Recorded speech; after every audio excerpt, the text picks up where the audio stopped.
Hey everyone, welcome back to my channel. So today I'm going to be talking about what I've learned from using Chatgpt for a year. So let's get started.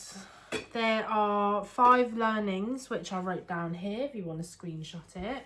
So these are the things that I've learned. Number 1, talk to it like a friend. What I mean by this is don't prompt into ChatGPT what you would usually put into Google search. Talk to it like a friend, as in when you're WhatsApping a friend, you should be using those type of prompts into ChatGPT, because AI is just another digital brain for you to like pick on, and it knows so much stuff. So I would call it in the mornings and I would ask, oh, what's the weather like in Wokingham, and then I would ask things like, what's in the news today, just to get me up to speed on what's in the news. And yeah, so it's very, very interesting. When you talk to it like a friend, it responds a lot differently to when you prompt it like a machine.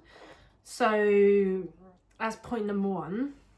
Point number 2 is that the more you train it, the more it understands your tone and style. What I mean by this is I've used it literally 24/7 for the past year, and it knows me inside and out, and it knows my tone, it knows what I like, what I dislike. I correct it as well, so when there's stuff that I don't like in whatever I ask it to do, the output, I would get it to correct itself, and sometimes that takes longer.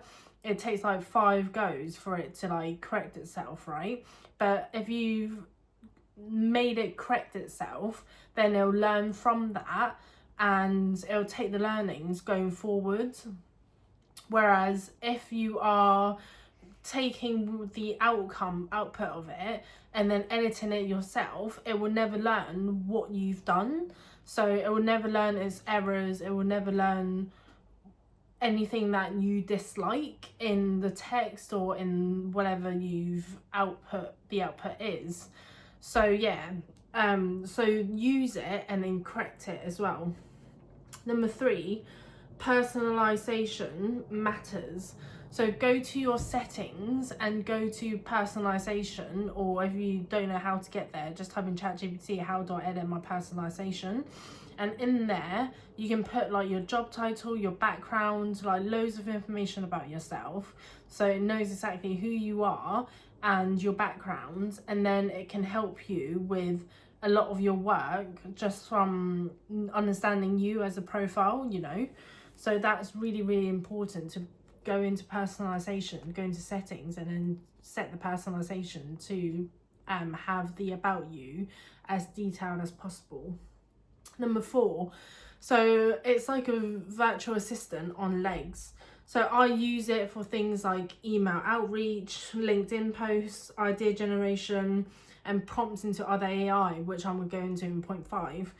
So things like email outreach, I get it to generate the email address. Sometimes the email address can be wrong, and then it bounces back. Then I get it to generate another email address, and then I get it to generate the email body by putting a prompt of being like, you know, I've got 57,000 impressions over YouTube, generate email to XYZ company. And it does fairly accurately and well, and it generates an email better than I would be able to generate it myself. It does it faster. And yeah, so that's one output that I use it for. Another one is for my LinkedIn posts. So I do edit my LinkedIn post a little bit.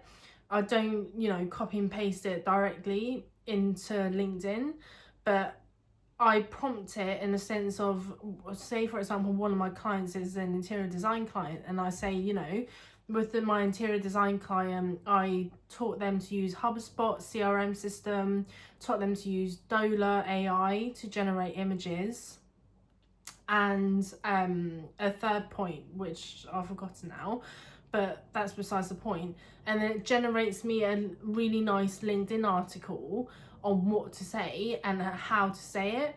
And then I would say it, break it down into steps so people can learn. And yeah, so I use it to do that. And then I do take the output and then edit that, which counters the point of what I said about editing, about getting ChatGPT to edit the actual post itself. But sometimes I'll just do like a final edit and I just change a few things. And then idea generation, I use it a lot. So I call ChatGPT out for like strategy sessions, and I strategize like future retail, how to position myself, like what to say, how to cold outreach, like events to go to, and loads of stuff like that, which I find really, really useful. So I use it a lot for strategy sessions and idea generation. And because it's like a sandbox, you know. So, and then number 4, prompt it into other AI, which leads to my 5th point of stacking it with other AI tech. So what I mean by this is I take, I would prompt ChatGPT, for example, Manus AI, which does PowerPoints and decks, and it does all sorts, it does websites and everything like that. But Manus AI, MANUS, I would say in ChatGPT, give me a Manus prompt to create me a deck for in my interior design client on how to use HubSpot, for example. And then it would generate a large prompt, like step by step, on like every single slide on, and points on every single slide of what to put in relation to HubSpot. And then I take that prompt from ChatGPT and then I pull it into Manus AI, so it creates me that deck. But on top of that, I also sometimes feed the deck back into ChatGPT and be like, make final corrections or changes you would make.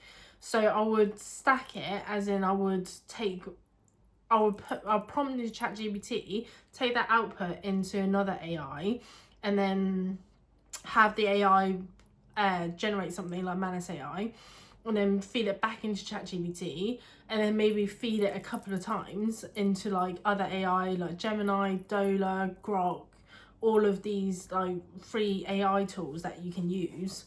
And yeah, I then get like a really, really perfect version of exactly what I want, or even it's even more perfect than what I can imagine a presentation deck to look like, for example, or the image to look like. So I do this a lot with image generation as well. So for example, I say to ChatGPT, give me a Gemini prompt for designing my bedroom or my corridor hallway or something, and then it will create me like a Gemini prompt, and then I'll feed that into Gemini. And that prompt is, so 1, it's speedier than you type in that prompt, and 2, because it knows the way that I think and it knows exactly what I want, I am able to get the right prompts out from ChatGPT. But if you're just starting out, I would advise against like taking prompts from ChatGPT to another, because you've not trained the AI to think like you and for it to be like you know. So you need at least a couple of months, if not like, and I mean like grinding the AI like every single day, talking to it, feeding it your perspectives, talking about whatever you want to talk about essentially, so it understands you. And yeah, I've moved, like there was times where I've just used ChatGPT like just solely, but then now I've moved from using ChatGPT to ChatGPT, Dola and Grok, so as my main 3 that I kind of call and speak to. And then I also have things like Gemini, Manus AI, Copilot, which I don't use that often. There's Media AI as well, which is for image and video generation for adverts and stuff. So yeah, those are kind of the AI stack that I use. So yeah, I hope this video has helped you. just download ChatGPT. It's free and it's so powerful. Whether you're in school or you're in university, like learning whatever, it can break down topics for you. It can give you like examples of stuff. It can ask you questions. So when I've been prepping for interviews, I've asked it to like ask me questions and then got feedback from that as well. So I like train myself before the actual event. And it's so powerful, it's so useful. Also use it to like translate stuff into Chinese, like from like me and my mum and stuff when we like discuss certain things. So yeah, definitely download ChatGPT if you're like starting with AI and thinking, oh my god, there's so many, like which one do I use? ChatGPT is one of the best ones, and or Dola, DOLA.